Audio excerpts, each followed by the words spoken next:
it's Reija and welcome to another video. Today I will be doing my April reading and comics wrap-up. Unlike usually, I will be combining the two because I did not read a lot of comics in April. So I'm going to be talking about the comics first and then move on to the actual books. So the only comics I read were volumes 4 and 5 of Berserk.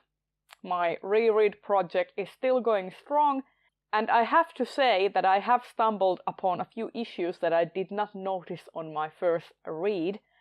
That is to say, the character of Casca, who I have gone on record as saying is one of my favorite female characters. And apparently I was very easily convinced as a teenager because in her introduction, Casca does absolutely nothing. Miura presents her as this badass warrior woman. She is wearing very practical armor. Her character design is amazing, really. No boob armor, like she wears like these leather chaps, and she has like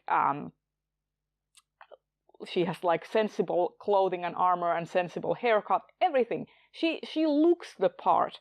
And Miura has these male characters constantly talking about Casca's prowess, like she's so strong and no one could beat her but like Griffith and stuff like that.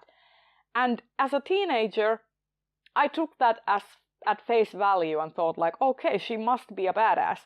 But now that I'm older and I'm reading it again, and I've been exposed to more badass female characters, I noticed that Miura does a lot of like telling and not a lot of showing.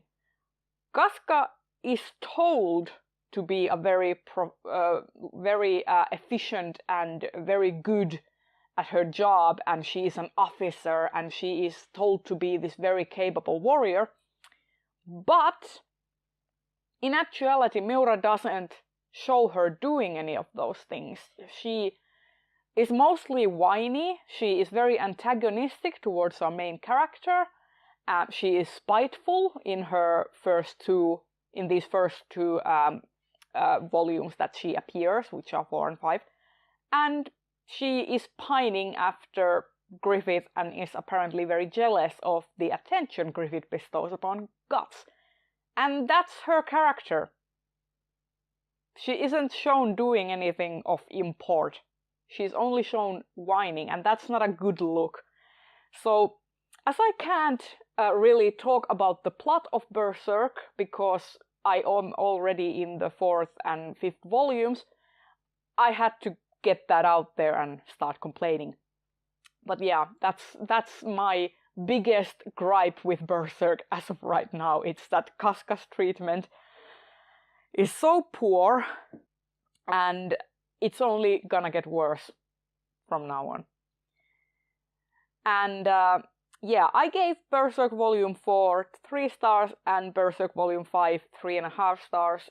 In Volume 5 we start getting more like humane aspects from Guts, and his character gets more interesting, so that's why I like that volume more. And then I read Kurnivamahainen Kissa by Magdalena Hai, also known as The Grumblebelly Cat. It is going to be getting an English translation, I think later this year or next year, and it is a children's picture book. And I really liked it. It's about this girl who encounters this huge cat who is plagued by this unassailable hunger. Like the cat is always hungry and it is eating everything in sight. And it wants to eat the girl as well, but the girl makes a bargain with it, like, hey, if I can find you something to eat during this day, you will not eat me. And they befriend each other, and the girl needs to find out why the cat is always hungry. And it is a tale about greed and how greed plagues the world, and how when we are possessed by greed we do some really selfish and selfish things that make the world a worse place. And I really liked it. I thought that the story was maybe a little too simplistic. Like, the concepts were a bit too abstract, I think, for younger readers. Like, for me, it was pretty plain, but I did think that this probably would be a little hard for younger audiences to grasp in the way that it was presented. And I also think that while I enjoyed the art, it was very whimsical, and I'm always happy to see black and white ink work. I did think that the art was maybe a little too dark and oppressive for younger readers. If the girl's dress, for example, would have had a splash of color, I think it would have been a lot better, in my opinion. I gave the book 3 stars, and I'm really happy that I read it. And then I read Strange the Dreamer by Laini Taylor. This is one of the BookTube SFF nominees for young adult. And it was okay. I had a lot of fun with it. Like, I had some really cool shipping feels when I read this, and I really liked the world building. I liked Laszlo as a character. I liked that he was very bookish and kind of a scholarly type. But I saw the plot twist coming like miles away. Shelby from Read and Find Out can attest that when I reached about the halfway mark in the book, I was like, okay, does this thing happen? Because I'm pretty sure, based on all the evidence laid before me, that this is the thing that happens. And after I figured that out, like what the end twist and end game was gonna be, reading the book became a slog for me. And I also didn't like the ending of the book. I think it lessens its ability to stand on its own, because the book ends in a huge cliffhanger, spoiler alert. And also, I think that the book focuses on personal stakes too much that are going to get solved in the beginning of the second book, instead of focusing on the overarching plot. So that's why I did not like the ending all that much. I gave Strange the Dreamer 3.5 stars. It was enjoyable, but I had some qualms with it. And then I read Kings of the Wyld by Nicholas Eames, and I had such a blast reading this book.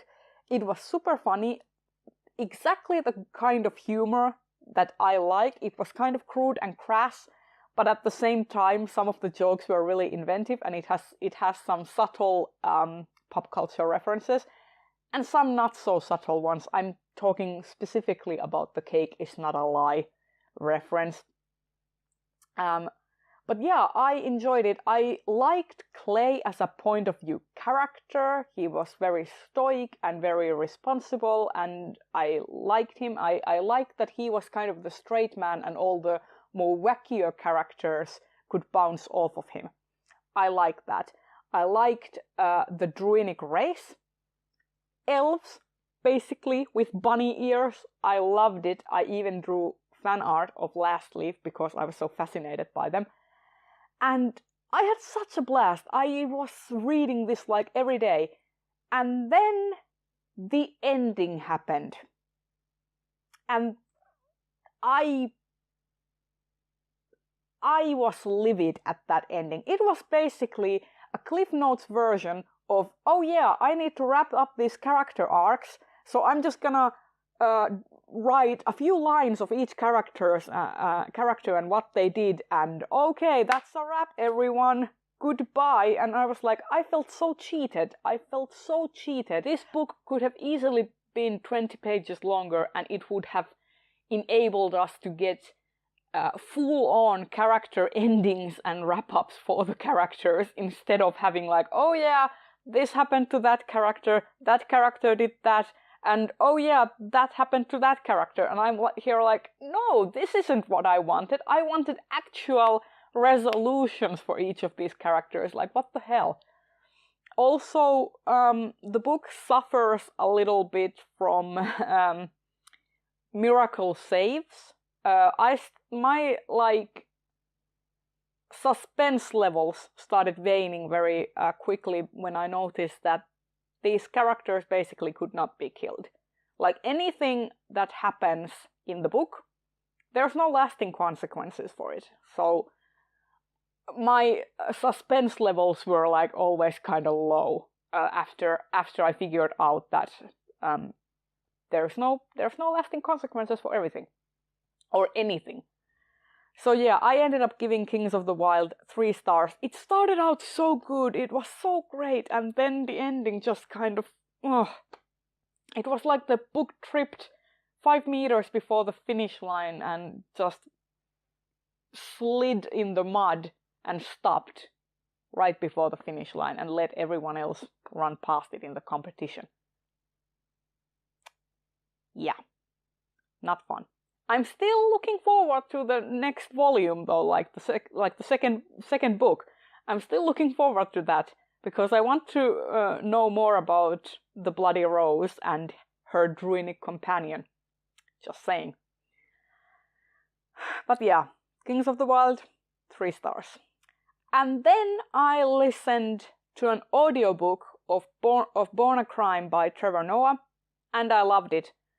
It was near perfection. I listened to it while I was exercising, I listened to it while I was walking to the store, while I was doing laundry, like every excuse I could take, I listened to Born a Crime.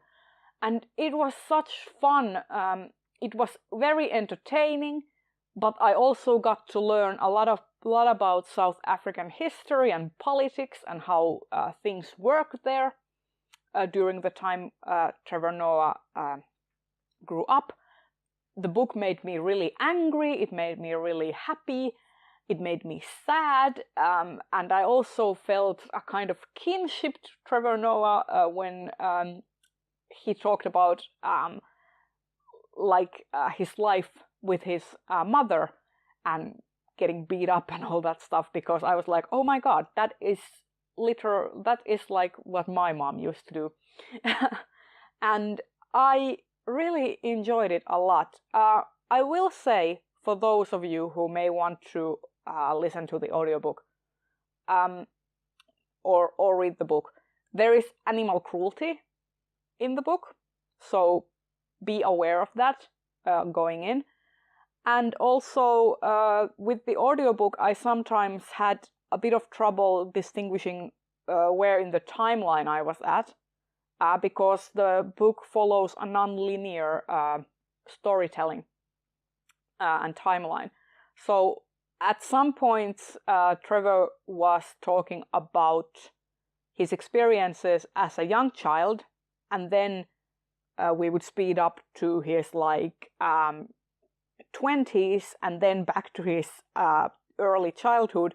And at those points, I don't think the audio book really did a good job establishing where in the timeline we were. But other than that, I had so much fun, and it was easily the best book I experienced in April. So I gave that one 4.5 stars, and the half stars is docked specifically from the audiobook version. So 5 stars, 4.5. This is easily one of my favorite books now because it was so fun. And yeah, there you have it. This has been my April reading and comics wrap up. I hope you enjoyed this video. If you did, please consider giving it a thumbs up and subscribe to my channel if you want to see more. And tell me all about your reading in April. What kind of gems did you pick up? Do you have some recommendations for me? And I will talk to you in the comments. Bye bye!